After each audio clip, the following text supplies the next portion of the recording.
นี้ก็ได้แห่มาฮอดในวัดเลยอ้อมโบสถ์พี่น้องนี่ภาพเหตุการณ์เจ้ามาแห่อ้อมโบสถ์แล้วนี่คือยานรถโควิดถอยรถสะก่อนเหมือนกันเป็นลงหลุมนะพวกต้องถอยต้องเดินต้องถอยหลังสะก่อนนอกจากเที่ยวใหม่เบิ่งแล้วล้อโควิดมันมีหลุมนี่ก็ต้องให้ถอยสะก่อน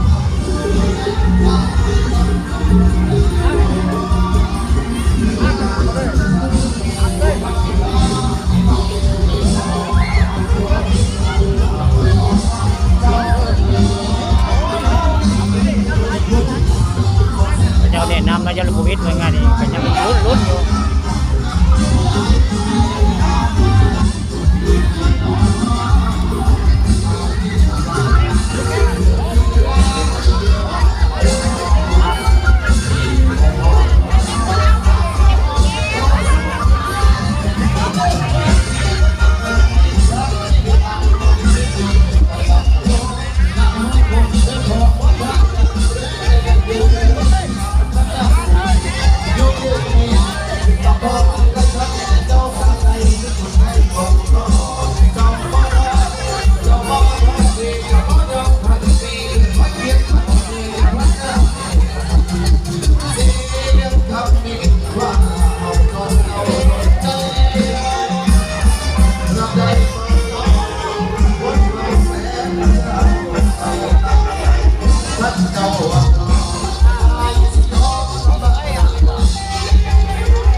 มีแต่เงินกับเงินพี่น้องวันนี้สมกับงานบุญกฐิน